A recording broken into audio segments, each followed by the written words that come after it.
करते हैं आपकी अपनी इस क्लास को। ठीक है, आज हम लोग पढ़ने वाले एक नया चैप्टर ग्रेविटेशन। ठीक है, आज नया चैप्टर स्टार्ट करेंगे और पूरी फील्ड के साथ पढ़ेंगे।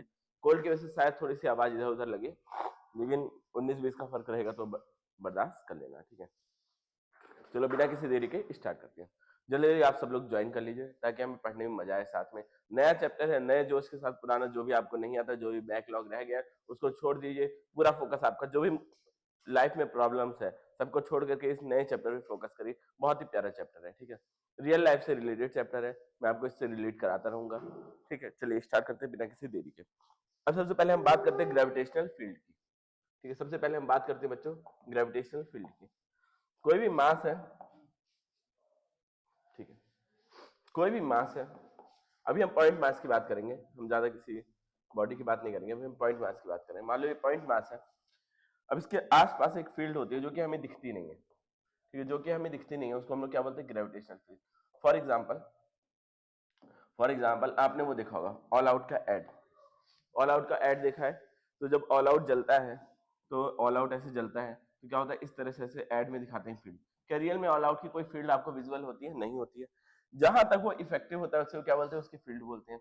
अब इस मास का फोर्स जहां तक इफेक्टिव है उस मास के क्या बोलते हैं, उसको ग्रेविटेशनल फील्ड बोलते हैं। ठीक है, क्या ये बातें आपको समझ में आ रही है?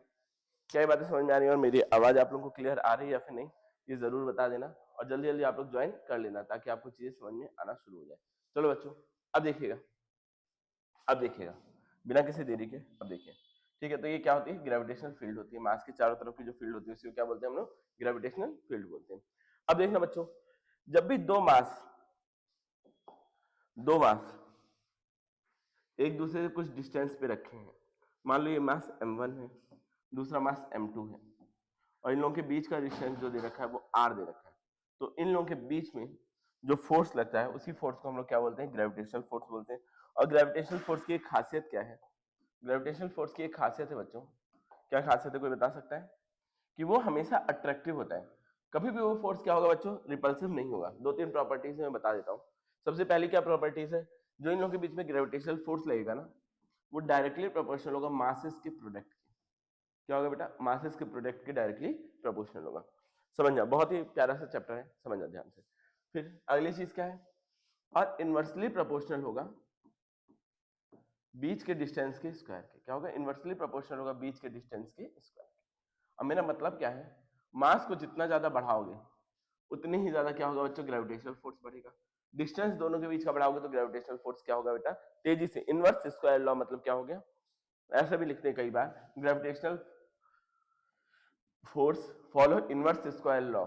इसका मतलब क्या है, इनवर्सली प्रोपोर्शनल होता है डिस्टेंस के, मतलब डिस्टेंस जैसे जैसे बढ़ाओगे फोर्स क्या होगा, तेजी से कम होगा। अगर आपने डिस्टेंस को 2 टाइम्स बढ़ाया तो फोर्स क्या होगा, 4 टाइम्स कम होगा। 2 का स्क्वायर टाइम्स कम होगा, मतलब फोर्स क्या हो जाएगा बेटा, 4 टाइम्स कम हो जाएगा। क्या ये बातें थोड़ा बहुत समझ में आ रही है? अगर आ रही है तो जल्दी से आप लोग कमेंट में बता सकते हैं। अब देखो बच्चों, अब देखिए, अब आगे बढ़ते हैं थोड़ा सा। एक तो ये हो गया इनवर्स स्क्वायर लॉ फॉलो करता है, और ये जो ग्रेविटेशनल फोर्स है ना, हमेशा पेयर में लगता है। हमेशा क्या लगता है, पेयर में, सिंगल नहीं है। ये आप लोगों की तरह सिंगल नहीं है, ये कैसे लगता है, पेयर में लगता है ऑलवेज। अब ग्रेविटेशनल फोर्स भी सिंगल नहीं है, लेकिन अभी तक सिंगल है। अब देखिएगा, ग्रेविटेशनल फोर्स जो लगता है वो हमेशा पेयर में लगता है। पेयर में कैसे, मान लेते हैं ये मास 1 है, ये मास 2 है, तो जितना फोर्स मास 1 लगाएगा, force on mass 1 due to 2, ऐसे पढ़ते हैं हम लोग, force on mass 1 due to 2। Mass 1 पे कितना फोर्स लग रहा है 2 के थ्रू, उसको क्या लिखेंगे हम लोग, 1 2, मतलब जिसके ऊपर फोर्स लग रहा है उसको पहले, जिसके थ्रू लग रहा है उसको बाद में, इज इक्वल टू, अगर मैं इसके उसकी बात करूं, रिजल्टेंट की बात करूं, तो बराबर होता है force on mass 2 due to 1 के बराबर। अरे third law of Newton's third law of motion, Newton's third law of motion के हिसाब से देखो, ठीक है, समझ में आ रहा होगा, Newton's third law of motion. ठीक है, कि every action has a equal and opposite reaction, तो ये जितना फोर्स इस पे लगाएगा उतना ही फोर्स क्या लगेगा, इस पे भी लगेगा। ठीक है, लेकिन दोनों का डायरेक्शन क्या होगा, अपोजिट होगा। अरे जाहिर सी बात है यार, कि जो फोर्स 2 है इसके ऊपर फोर्स किधर लगा रहा होगा, इधर लगा रहा होगा, और इस पे फोर्स किधर लग रहा होगा, इधर लग रहा होगा, दोनों का डायरेक्शन क्या होगा बेटा, अपोजिट होगा। या तो अगर इसको वेक्टर फॉर्म में लिखना चाहते हैं तो हम ऐसे लिखते हैं, ऐसे कुछ लिखते हैं, ठीक, F21 ऐसा कुछ लिखते हैं, ठीक है, ऐसा कुछ लिखते हैं। आई होप ये चीजें आपको क्लियर धीरे धीरे हो रही होंगी। ठीक है, क्लियर है तो जल्दी से आप लोग बता दीजिए यस सर क्लियर है चीजें। अब देखिएगा, अब आगे देखिएगा, अभी और इसकी कुछ खासियत है वो भी मैं आपको बता दूं। एक क्या चीज है बच्चों, एक क्या चीज है, एक इसकी खासियत क्या, अब मैं इसको अगर लिखना चाहूँ ग्रेविटेशनल फोर्स का फॉर्मूला तो वो होता है, क्या हो जाएगा, directly proportional to m1 m2 upon R square. अब यहाँ पे प्रोपोर्शनैलिटी का साइन हटाने के लिए हम लोग आते हैं यूनिवर्सल ग्रेविटेशनल कांस्टेंट। क्या लगाते हैं बच्चों, यूनिवर्सल ग्रेविटेशनल कांस्टेंट। मतलब ये जो जी है वो किसी चीज पे डिपेंड नहीं करता है, जी इज इंडिपेंडेंट, मतलब ये कांस्टेंट है जी तो मतलब किसी चीज पे डिपेंड नहीं करेगा, इसको बोलते हैं यूनिवर्सल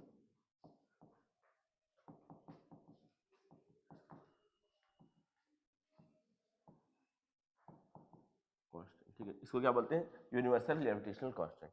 और इसकी जो वैल्यू होती है जी की वो होती है 6.678 इंटू 10⁻⁻11। अब इसका अगर मैं यूनिट निकालना चाहूँ, यूनिट निकाल के तब लिखेंगे, ठीक है, और मैं आपको तरीका भी बताता हूँ। यूनिट एंड डायमेंशन हालांकि आपने पढ़ा होगा तो आपको तरीका पता होगा, लेकिन मैं आपको निकाल के दिखाता हूँ। G m1 m2 upon R square. अब देखो जी की वैल्यू निकालने, सबको उधर भेज दो, F R square m1 m2।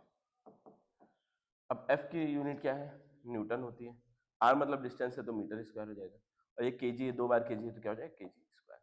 तो जो जी की एसआई यूनिट होगी, एसआई वो क्या आ जाएगा बच्चों, न्यूटन मीटर स्क्वायर पर केजी स्क्वायर। ये क्या हो जाएगी, SI unit of capital G.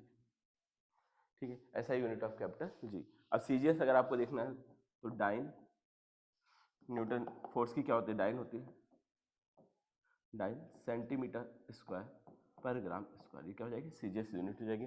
और सीजीएस यूनिट में जो इसकी वैल्यू होती है 6.678 इंटू 10⁻⁻8। और वैसे आपको बता दिया एम के एस या एसआई यूनिट में आपको बता दिया इसकी वैल्यू कितनी होती है, 6.678 इंटू 10⁻⁻11 न्यूटन मीटर स्क्वायर पर केजी स्क्वायर, ये होती है। ठीक, अगर मैं इसकी डायमेंशन की बात करूं तो डायमेंशन की अगर मैं बात करूं तो न्यूटन का क्या हो जाएगा,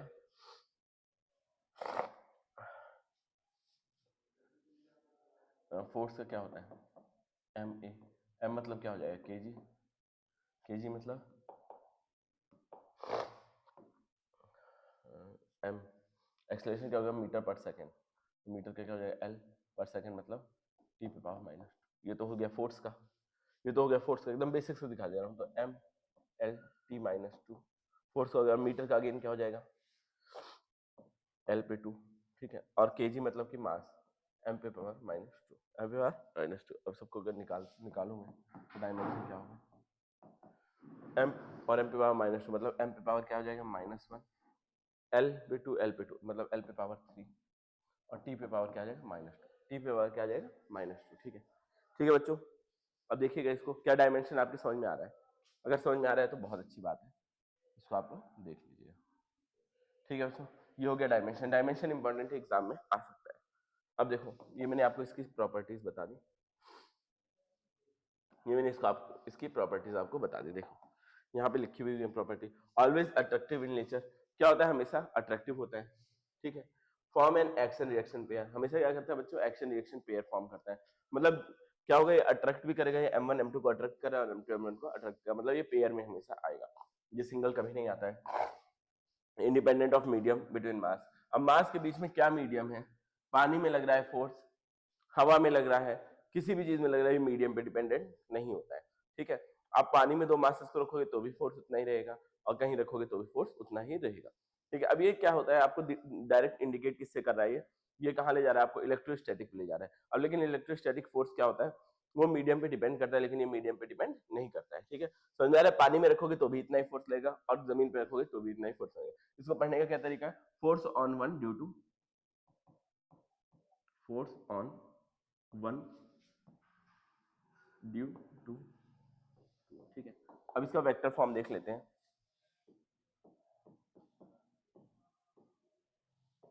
वेक्टर फॉर्म, ठीक है, इसमें इसका वेक्टर फॉर्म आपको दिखाना चाहूँ तो कुछ ऐसा दिखता है इसका वेक्टर फॉर्म। तो वेक्टर आप लोगों ने पढ़ रखा होगा, इतना आगे हम लोग आए हैं तो मतलब वेक्टर आप ग्रेविटेशन पढ़ रहे हो डायरेक्ट, तो वेक्टर आप पढ़ के ही आए होगे, ये मैं आशा करता हूँ, ठीक है। अगर नहीं पढ़ रखा है तो आप जा करके देख सकते हो, ऐप पे अवेलेबल है वेक्टर के भी लेक्चर्स, तो आप जा करके वेक्टर के लेक्चर को चेकआउट कर सकते हो, ठीक है। ऐप पे भी अवेलेबल है और यूट्यूब पे भी अवेलेबल है वेक्टर्स के लेक्चर, ठीक है। देखिएगा, अब देखिएगा, ये ओरिजिन मान लेते हैं, यहाँ से दो मासेस रखे हुए हैं, ठीक है, वेक्टर फॉर्म में आपको दिखाना चाह रहा हूँ।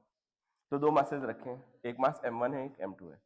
ध्यान देना बच्चों, लाइन से हम जो बेसिक बेसिक बातें हैं वो करेंगे आज, कोई भारी चीजें नहीं है आज के दिन, आज हम लोगों को करनी है बस खाली बेसिक बेसिक बातें, ठीक है। अब इसका जो पोजीशन वेक्टर है, मान लेते हैं पोजीशन वेक्टर क्या होता है, ओरिजिन से जो उसकी पोजीशन है, तो इसके पोजीशन वेक्टर ये है, दूसरे वाले का पोजीशन वेक्टर ये है। तो इसकी पोजीशन वेक्टर को, ये मास m1 है, ये मास m2 है, तो इसके पोजीशन वेक्टर को मैं मान ले रहा हूँ r1, इसके पोजीशन वेक्टर को क्या मान ले रहा हूँ r2। m1 से m2 देख रहे हैं तो हम इसको क्या मान लेते हैं, डेल्टा r, इन दोनों के बीच का क्या मान लेते हैं, डेल्टा r, ठीक है। ठीक है बेटा, समझ में आ रहा होगा।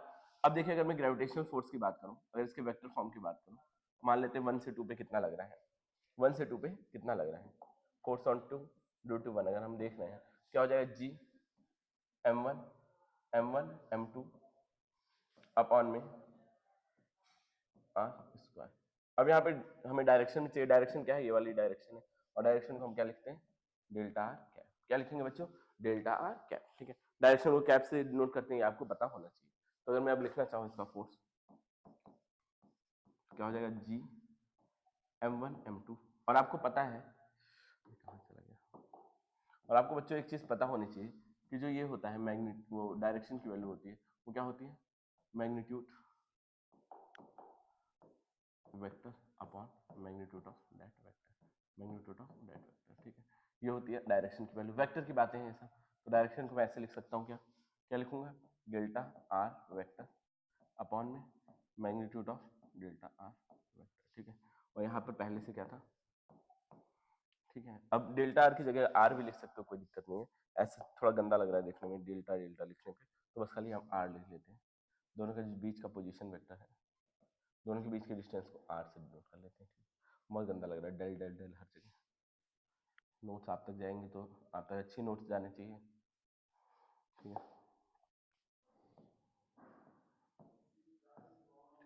ठीक है।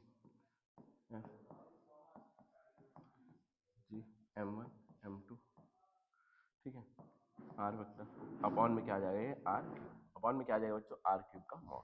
ये होता है vector form of gravitational force. समझ में आया तो बताओ, नहीं तो मैं रिपीट कर सकता हूँ। समझ में आया बेटा तो बताओ, नहीं तो अगर रिपीट करना है तो बता दो। ये है vector form of gravitational force, this is a vector form of gravitational force. बीच में कर दो, एक बार रिपीट कर दूं क्या, बोलिएगा बच्चों, एक बार रिपीट कर दूं, कुछ भारी लगा आपको क्या, अगर भारी लगाओ तो मैं रिपीट कर दूं। बहुत मजेदार चैप्टर, एकदम आराम से रिलैक्स होकर पढ़ो, मजा बहुत आएगा पढ़ने में, ठीक है। नोट्स आप तक जाने, इसलिए मैं थोड़े नोट्स को सुंदर कर दूं, हैंड राइटिंग सुंदर नहीं लेकिन नोट्स को सुंदर कर सकता हूँ। समझ में आएगा। गुड मॉर्निंग संचिता, रिपीट कर दो सर, ठीक है। मैं रिपीट एक बार करता हूँ। क्या है बेटा, मेरे पास दो मासेस हैं, एक का पोजीशन वेक्टर r1 है, दूसरे का पोजीशन वेक्टर r2 है। दोनों के क्या है बेटा, पोजीशन वेक्टर्स हैं। अब दोनों के बीच का डिस्टेंस को मैंने क्या मान लिया, r मान लिया। दोनों के बीच का जो पोजीशन वेक्टर है उसको मैंने r मान लिया, ठीक है। दोनों के बीच का पोजीशन वेक्टर r मान लिया। तो फोर्स का हमने फॉर्मूला क्या पढ़ रखा है, gm1m2/r²। और हमें वेक्टर फॉर्म की बात हो रही तो डायरेक्शन भी आ जाएगा इसमें, जो भी r का डायरेक्शन होगा उसको हम लोग क्या डिनोट करते हैं, r कैप से डिनोट करते हैं। और डायरेक्शन का फॉर्मूला क्या होता है, r कैप जो होगा, इसको मैं अच्छे से लिख देता हूँ। जो r कैप की वैल्यू होती है, किसी भी चीज की डायरेक्शन की वैल्यू जो होती है, वो होती है बच्चों, r कैप की जो वैल्यू होती है वो क्या हो जाएगी, r vector upon magnitude of r vector, r vector upon magnitude of r vector. तो r डैश की यहाँ वैल्यू रखी तो दोनों का क्यूब हो गया और ये हो गया। ये है वेक्टर फॉर्म बच्चों, ठीक है। अगेन आप डायमेंशन चेक करोगे तो r से r कट जाएगा, डायमेंशन वही आएगा, तो मतलब फॉर्मूला हमारा क्या है, सही है। डायमेंशन एनालिसिस से करा फॉर्मूला चेक करोगे तो क्या आएगा, सही आएगा। हमने इसको थोड़ा सा बढ़िया लिखा, देखना बेटा, ठीक है। क्या हो जाएगा, F12 या 21 is equal to G m1 m2 upon magnitude of r square, या फिर r दो बार आ गया तो क्या हो जाएगा, r क्यूब, और यहाँ पे क्या आ जाएगा, r वेक्टर। संचिता भी थोड़ा थोड़ा समझ में आया, थोड़ा समझ में आया, आपने 20 से ज्वाइन किया, अभी आगे चीजें आपको समझ में आएगी। आगे चीजें और इंटरेस्टिंग होंगी और आपको समझ में भी आएंगी। ठीक है बेटा, आगे बढ़े क्या? आगे बढ़े क्या? ये सब ठीक है बच्चों, बेटा समझने की कोशिश करिएगा। ठीक है, यही लिखा हुआ है यहाँ पर। ठीक है, अब देखिएगा सुपर पोजिशन की बात हो रही है। अब सुपर पोजिशन हम अच्छे से एग्जाम्पल के साथ समझेंगे। सुपर पोजिशन क्या होता है समझते हैं। जैसे कि ये मास रखा हुआ है, ठीक है, ये एक मास रखा हुआ है बेटा, या आप समझो रियल लाइफ एग्जांपल अगर मैं आपको देना चाहूँ, या रियल लाइफ क्या ही बनेगा इससे, चलो छोड़ो। एक मास रखा हुआ है, एक दूसरा मास है, एक दूसरा मास है, ठीक है। अब इन दोनों के बीच में अच्छा खासा बॉन्ड था, अच्छी खासी दोस्ती थी, ठीक है। दोनों के बीच का डिस्टेंस मान लेते हैं कुछ आ रहा होगा, दोनों के बीच का डिस्टेंस। इसका कलर यार बार बार गंदा क्यों आता है, इसका कलर हल्का कलर आना चाहिए, ठीक है। अब मान लेते दोनों के बीच का डिस्टेंस r था, तो ये जो m1 मास था, ये जो m1 मास था और ये मास क्या था, m2 मास था, ठीक है। अब ये जो m1 पे जो फोर्स लग रहा है वो मान लेते हैं, जो m1 पे फोर्स लग रहा है m2 के थ्रू क्या लग रहा है, F force on 1 due to 2, ऐसा कुछ फोर्स लग रहा होगा इधर डायरेक्शन, इस डायरेक्शन में m1 पे कोई क्या लग रहा होगा बेटा, फोर्स ऐसे लग रहा होगा। ये बात आपको समझ में आ रही है? दो मासेस हैं, दोनों के बीच का डिस्टेंस r है, तो दोनों में क्या लग रहा होगा, इसके ऊपर m1 पे इसके थ्रू एक फोर्स लग रहा होगा। क्या बात समझ में आ रही है?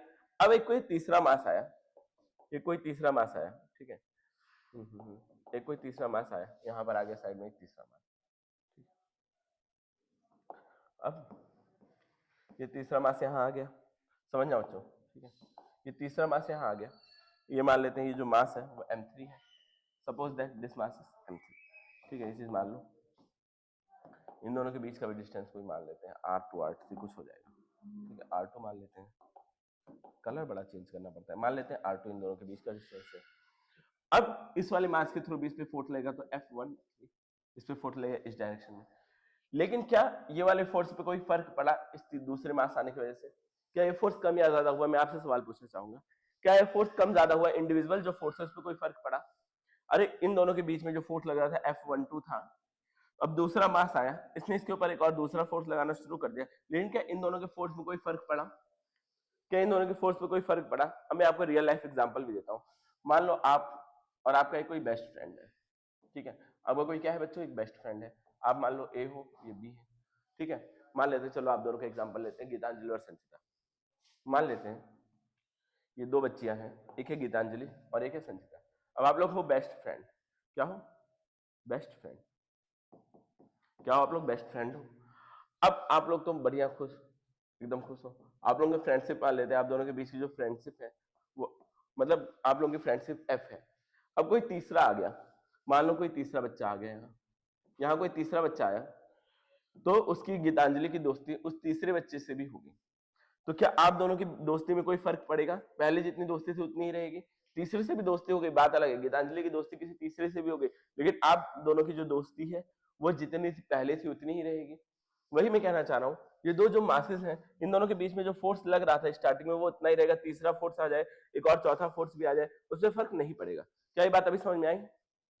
नो सर, नहीं नहीं नहीं, उतनी नहीं रह जाएगी, कम हो जाएगी दोस्ती, दोस्ती कम हो जाएगी। चलो कोई बात नहीं, दोस्ती वाला एग्जाम्पल हटा देते हैं, दोस्ती वाला एग्जाम्पल हटा देते हैं। तीसरे के आने से दोस्ती कम हो जाती है, ऐसा मुझे तो नहीं पता था, गर्ल्स में क्या पता ऐसा होता हो, ठीक है, वो एग्जाम्पल हटा देते हैं। समझ में आया कि नहीं? कुल मिला जुला के बातें समझ में आई? तो क्या मैंने बोला कि तीसरा मास आने से अगर कोई दूसरा मास आ जाता है, तीसरा चौथा कुछ भी आ जाता है, लेकिन इनके बीच में जो फोर्स लग रहा था वो ऑलवेज क्या रहेगा बेटा, सेम रहेगा, वो फोर्स ऑलवेज क्या रहेगा बेटा, सेम रहेगा। समझ आ गया होगा इतनी बातें, समझ में आ गई, बातें समझ में आ गई, वो बात एग्री नहीं कर पा रहे थे, ठीक है चलो समझ में आया। वही इसी को क्या बोलते हैं कि इंडिविजुअल फोर्स पे कोई फर्क नहीं पड़ रहा है, इसी को बोलते हैं प्रिंसिपल ऑफ सुपरपोजिशन। ये भी आप चार्जेस पढ़ोगे उसमें भी ये चीज आएगी, अभी आप चार्जेस पढ़ने वाले हो, इलेक्ट्रोस्टैटिक पढ़ोगे उसमें भी ये चीज आएगी। तो इसी चीज को हम लोग क्या बोलते हैं, प्रिंसिपल ऑफ सुपरपोजिशन। किसी दूसरी मास के आने की वजह से जो पहले से फोर्स लग रहा है मासेस पे, उस पर कोई इंडिविजुअल फोर्स पे कोई फर्क नहीं पड़ेगा, लेकिन जो इस पे नेट फोर्स है उस पर तो फर्क पड़ेगा ना, जो इस पे नेट फोर्स लग रहा था उस पर तो फर्क पड़ेगा। वो कितना हो जाएगा, F12 plus F13। Net force तो इस पे ज्यादा अब लगने लगेगा, लेकिन जो इंडिविजुअल फोर्स है उस पर कोई फर्क नहीं पड़ेगा, नेट फोर्स पे फर्क पड़ेगा। अभी बेटा समझ में आया तो एक बार थम्स अप कर दो, एक बार थम्स अप कर दो जल्दी से, अगर समझ में आया तो, अगर समझ में आया तो ठीक है। अब देखिए यहाँ पे यही चीज लिखी हुई है, नेक्स्ट फोर्स क्या होता है? Vector sum. लेकिन ऐसा नहीं है कि मुंह उठा के जोड़ दो, ऐसा नहीं बेटा कि मुंह उठा के जोड़ दो। कैसे जोड़ना है आपको? वेक्टर सम करना है। वेक्टर सम करना मैं सिखा दूंगा आगे, वैसे आपको आना चाहिए वेक्टर अगर आपने पढ़ रखा है, बाकी मैं सिखा दूंगा। यही चीज यहाँ पर लिखी हुई है, कोई नई चीज नहीं लिखी हुई है। अब देखो यहाँ पर देखो, अब ये सवाल आ गया, बढ़िया सवाल आ गया, ठीक है, बढ़िया सवाल आ गया। चैलेंज क्या ही है यार, बच्चों वाला सवाल है, ये आपने पढ़ रखा होगा क्लास 9th में भी। अगर क्लास 9th में किसी अच्छे टीचर ने या आपने अच्छे से पढ़ाई की होगी ग्रेविटेशन की, तो ये सवाल बड़ा कॉमन है। क्या है? दो मासेस हैं, अगर दोनों के बीच का डिस्टेंस को डबल कर दिया जाए तो फोर्स पे क्या फर्क पड़ेगा? डिस्टेंस डबल कर दिया जाए तो फोर्स पे क्या फर्क पड़ेगा? क्या ये आप खुद से बता सकते हो अपने दिल से पूछ करके? स्टार्टिंग में जो ग्रेविटेशन, मैं देखो बच्चों वाले तरीके से आपको बताता हूँ। इन दोनों के बीच में जो स्टार्टिंग में ग्रेविटेशनल फोर्स लग रहा होगा उसको एफ मान लेते हैं। वो कितना लग रहा होगा? F is equal to G M M upon R square, यही फोर्स लग रहा होगा। अब मान लो डिस्टेंस डबल कर दिया तो जो नया फोर्स है उसको एफ डैश मान लेते हैं। क्या हो जाए? G M M upon 2r square. अब इसको ऐसे लिख सकता हूँ ना, F dash is equal to G M upon 4r square. तो ये इतना पूरा क्या हो जाएगा बच्चों? ये पुराना वाला फोर्स है, तो मैं ऐसा लिख सकता हूँ क्या? F dash is equal to F upon 4, मतलब जो नया फोर्स है वो क्या हो जाएगा? पुराने वाले फोर्स का 1/4 हो जाएगा। नया वाला फोर्स क्या हो जाएगा बच्चों? पुराने वाले फोर्स का 1/4 हो जाएगा। क्या ये बातें समझ में आई? ये बात समझ में आई बच्चों? बोलो, अरे बोल दो, क्या ये बात समझ में आई? ये वाला सवाल समझ में आया तो यस सर बोल दो। ये वाला समझ में आया तो यस सर बोल दो, ठीक है। ये वाला समझ में आया तो यस सर बोल दो। अच्छा ठीक है, वेरी गुड। गीतांजलि के आगे समझ में, अगर समझ में आ गया ना तो एक और सवाल ऐसा ही है, एक और ऐसा ही सवाल है। देखो इसका आंसर लिख के दे दिया है, ये नहीं करना चाहिए था, ये गलत बात है भाई। हटाओ हटाओ हटाओ हटाओ, हाँ। मान लो स्टार्टिंग में क्या लग रहा है बच्चों? एफ फोर्स लग रहा है इन दोनों के बीच में। अब क्या किया गया है? 50% मास इसका इसको ट्रांसफर कर दिया है। इसका 50% मास निकाला गया है। मास निकालना कैसे होता है? काट दो और इसके पास ट्रांसफर कर दिया गया। स्टार्टिंग में एफ फोर्स लग रहा है, बाद में फोर्स क्या होगा? Find new force. नया फोर्स क्या लगेगा बाद में वो आपको फाइंड आउट करना है। क्या बोला मैंने? इसका 50% मास निकाले और किसको भेज दिए? इसको ट्रांसफर कर दिए। अब जो नया फोर्स है दोनों के बीच में वो क्या होगा ये आपको फाइंड आउट करना है। क्या फाइंड आउट कर पाओगे? 1 मिनट का टाइम दे दिया जाए क्या? क्या बोलती पब्लिक? टेस्ट सीरीज देने वाला नहीं था, सर से बात करने वाला था। बेटा मैंने बात सर से कर ली है, सर ने बोला है कि अरेंज करेंगे टेस्ट सीरीज, ठीक है। थोड़ा टेस्ट को बनाने में टाइम लगता है, सर से मैंने बात कर ली है, सर अरेंज करेंगे बेटा टेस्ट सीरीज, ठीक है। मैं बात करने वाला था, मेरे हाथ में नहीं है टेस्ट सीरीज देना, ठीक है। हाँ बाकी संडे को मीटिंग होती है तो उस मीटिंग में मैं सर से बोल दूंगा, दोबारा से एक बार रिमाइंड कर दूंगा सर को। बाकी देखो बच्चों, अब 50% मार्क्स क्या था इसको दे दिया गया है। अब 50% मार्क्स क्या कर दिया? ट्रांसफर कर दिया, तो नया फोर्स क्या होगा? चलो क्लियर सर, ओके सर, ठीक है। अब देखो क्या होगा बेटा, इससे 50% मार्क्स निकाल दिया, 50% मतलब आधा मार्क्स निकाल दिया गया होगा, तो मतलब जो ये वाला मार्क्स बचेगा वो कितना बचेगा? इसको m1 मान लेते हैं। तो ये मार्क्स कितना बचेगा बच्चों? इसमें में से इसका आधा हटा दिया गया है तो कितना बचेगा बच्चों? आधा ही बचेगा, m/2 बचेगा। अब जितना मार्क्स निकाले थे वो उसको दे दिया है, तो जो दूसरा वाला मार्क्स होगा वो कितना हो जाएगा? पहले से m था और उसको ये वाला मार्क्स निकाल के यहाँ से दे दिया गया, तो ये कितना हो जाएगा? जोड़ोगे तो 3m/2 हो जाएगा, 3m/2 हो जाएगा, ठीक है। 3m/2 हो जाएगा, तो ये दोनों मार्क्स मिल गया। फोर्स का फॉर्मूला क्या होता है? स्टार्टिंग में जो इन पे फोर्स लग रहा होगा वो क्या लग रहा होगा बता दो? F is equal to G m दोनों है तो m स्क्वायर अपॉन बीच का डिस्टेंस क्या है? r square. ये स्टार्टिंग में फोर्स लग रहा होगा। अब नए वाला फोर्स निकालना है, उसको हम लोग f डैश बोल सकते हैं। तो f डैश क्या हो जाएगा बेटा? f डैश क्या हो जाएगा? देखो g, दोनों मासेस क्या है? एक है m/2 और एक अगला मास क्या है बेटा? 3m/2, ठीक है। अब देखिएगा अपॉन में r square, upon r square. अब इसको मैं सॉल्व करूँ तो f डैश क्या हो जाएगा? जी, मल्टीप्लाई करेंगे तो क्या हो जाएगा? 3 बाहर कर लेते हैं, 3m स्क्वायर। अब ये 4 नीचे चला जाएगा, 4 नीचे, 2 इंटू 2 4 हो जाएगा, 4r। तो ये तो क्या है? पुराना वाला फोर्स है जी m1, जी m स्क्वायर अपॉन r क्या है? पुराना वाला फोर्स है, तो ऐसे लिख सकता हूँ f dash is equal to 3/4। क्या मैं यही लिख सकता हूँ? समझ में आया बेटा या फिर मैं रिपीट करूँ? बोलो, अभी ऐसा एक सेम सवाल है, समझ में आया या फिर रिपीट करूँ? बोलो, बोलो अगर क्लियर है तो, बोलो अगर क्लियर है तो, बोलिए जरा, बोलिए बच्चों अगर क्लियर है तो। बाकी अगला सवाल फिर आपके लिए मैं 1 मिनट का टाइम दूंगा अगला सवाल सॉल्व करने के लिए। जो रिकॉर्डेड देख रहे हैं बच्चों वो भी ठीक है, समझ में आ गया। जो रिकॉर्डेड देख रहे हैं वो भी सॉल्व करने का ट्राई किया करो। जब भी मैं 1 मिनट 2 मिनट का टाइम दूं सॉल्व करने का, तो आप बिल्कुल बेटा सॉल्व किया करो, ऐसा नहीं कि बचो इस चीज से। ठीक है, अब इसको आपको सॉल्व करना होगा।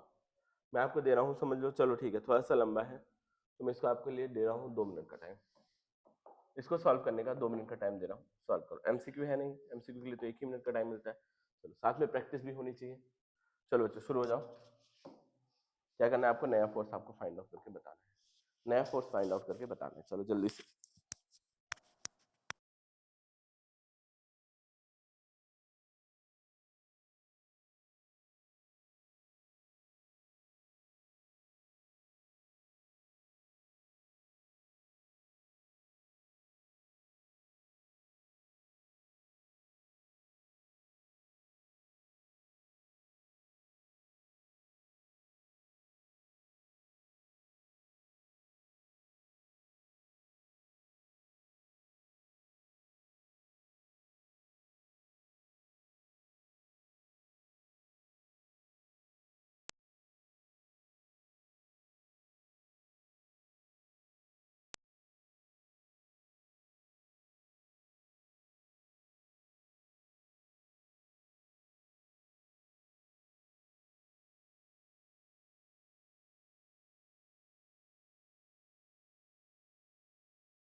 ज्यादा तेल हल्का सा डाल दे, पेट्रोल जल जाएगा।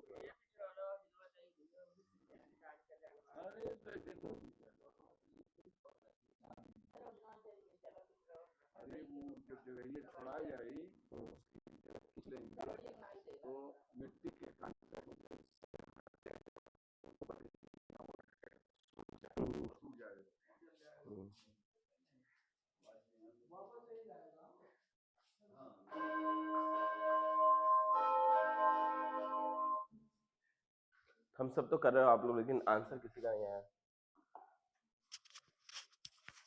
आंसर आया क्या किसी का? आंसर नहीं आया किसी का भी, गलत बात है, बहुत गंदी बात है बेटा। क्या है, 25% मास इसको ट्रांसफर कर दिया। 25 मतलब क्या होता है? अरे मैं निकाल के दिखा देता हूँ, वैसे मुझे पता है m/4 होना चाहिए 25, लेकिन आपके सामने निकाल के दिखा देता हूँ।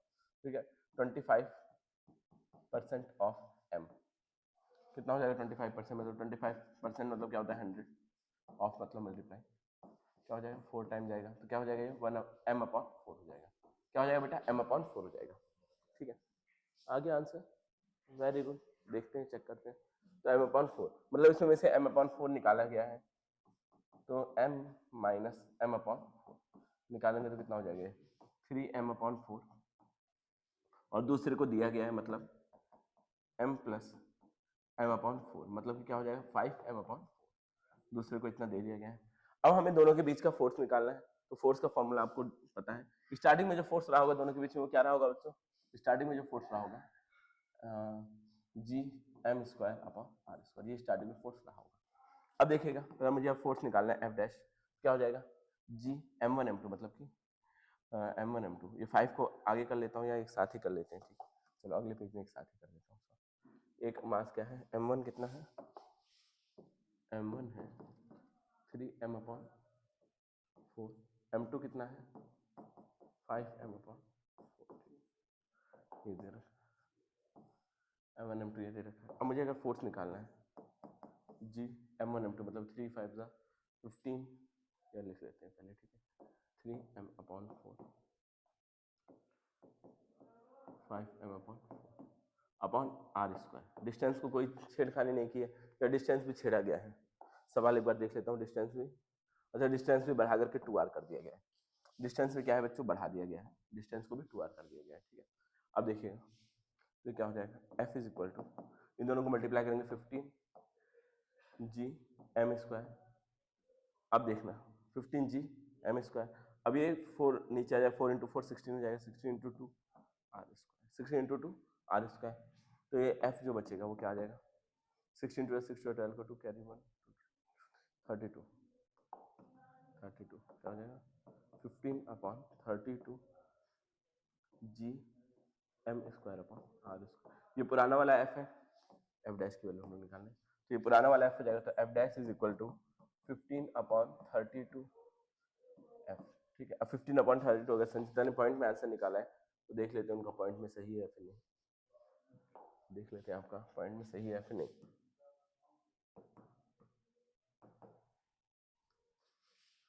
क्या निकाला था आपने 0.651, गलत है ना, क्या आ जाएगा 0.46 एफ। ठीक है, ये आ जाएगा।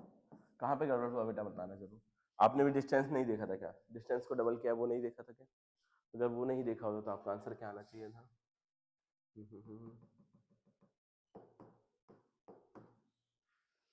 तब भी गड़बड़ है।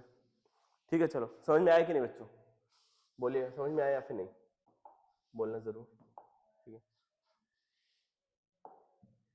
ठीक है। अब देखिएगा, अब मैक्सिमम वाली प्रॉब्लम है, ये मैक्सिमम वाली प्रॉब्लम है, इसमें आपको कुछ नहीं करना है, मैं ही करूँगा। ठीक है, ये थोड़ा सा यहाँ पे गड़बड़ दे दिया है, सॉल्यूशन नहीं देना था। ठीक है, हटा देता हूँ मैं भी सॉल्यूशन को हटा देता हूँ एक सेकंड, पहले इसको छोटा करके मैं सॉल्यूशन इसका हटा देता हूँ। देखिएगा बच्चों,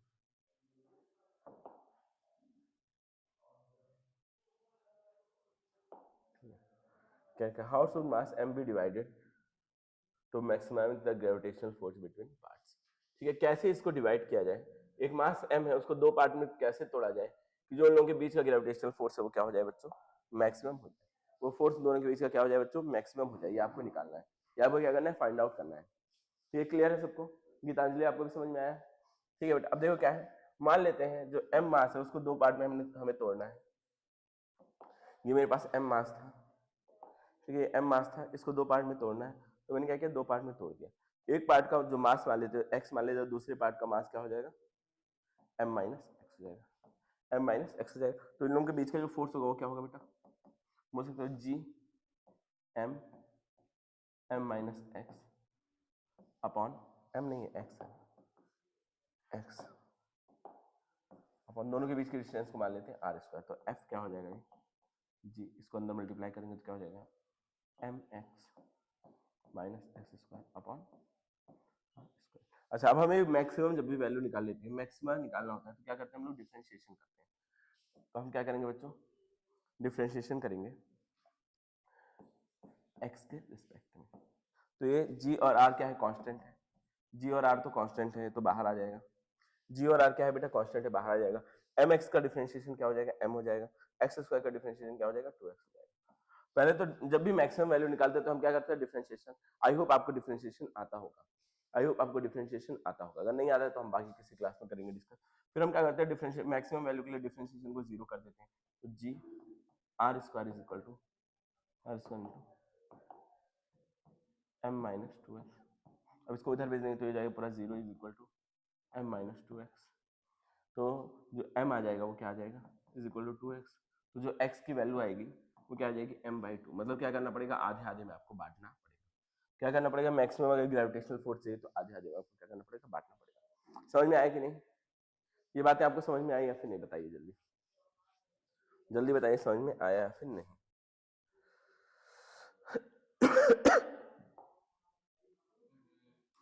ठीक है, बताना समझ में आया या फिर नहीं,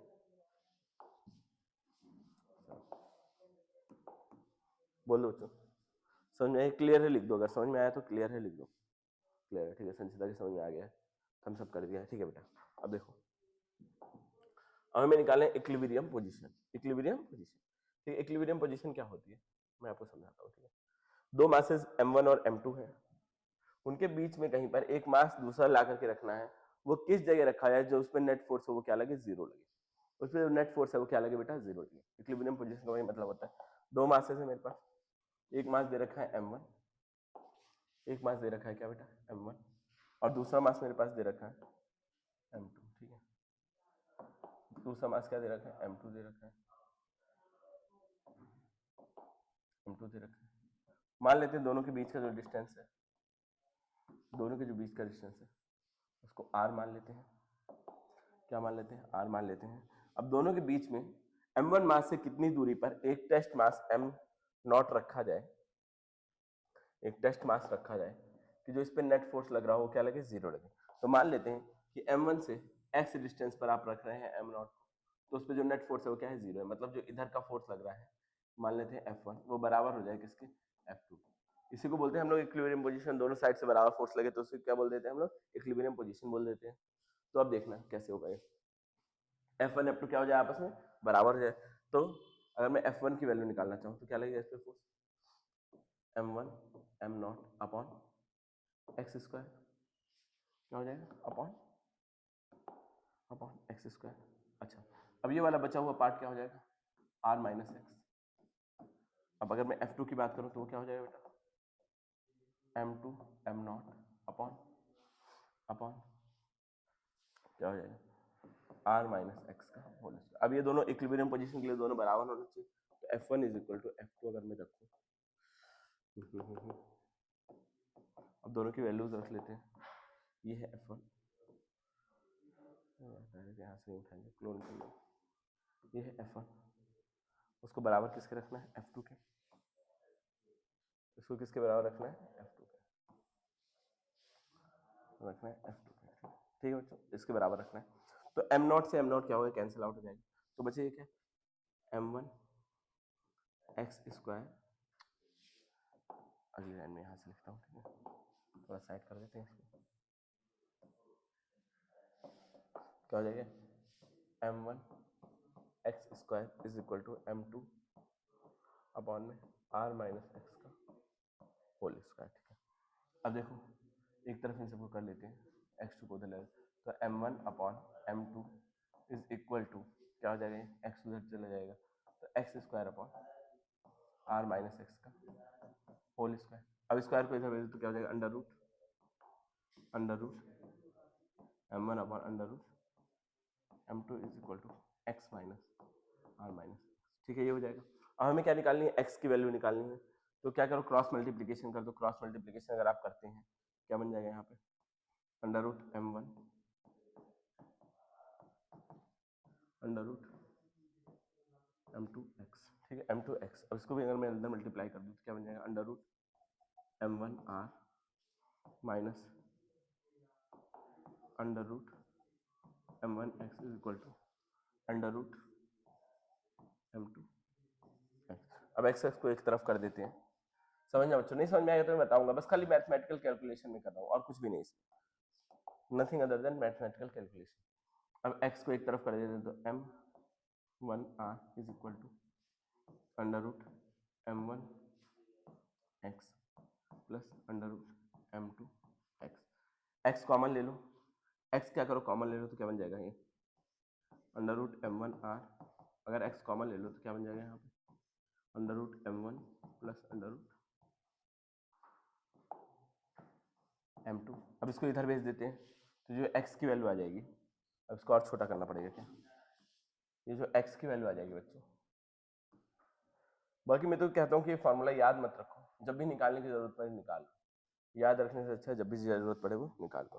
तो जो x की वैल्यू आएगी वो क्या आ जाएगी बच्चों, अंडर रूट m1r अपॉन में under root m1 plus under root m2। ठीक है, under root m1 plus under root m2, ये आ जाएगी x की वैल्यू। क्लियर है बच्चों, समझ आया कि नहीं, समझ में आया होगा इतनी बातें। ठीक है, ये हो जाएगा आपका फाइनल फार्मूला, ये हो जाएगा बच्चों आपका फाइनल फार्मूला।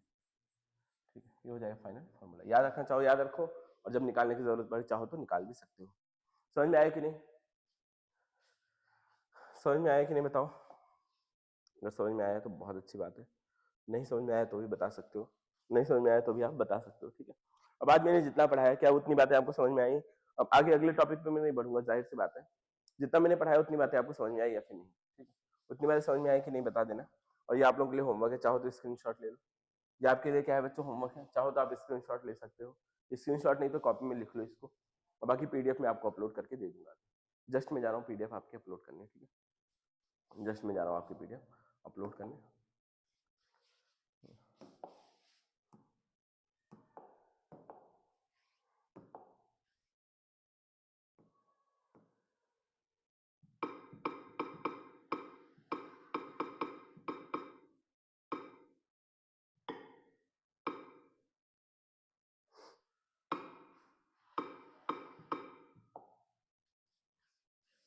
जस्ट आपकी पीडीएफ अपलोड हो जाएगी। ठीक है बच्चों, मिलते हैं फिर नेक्स्ट क्लास में। तब तक के लिए आप लोग जा सकते हो। एंड कर रहा हूँ क्लास को। ठीक है बच्चों, क्लियर है तो वेरी गुड।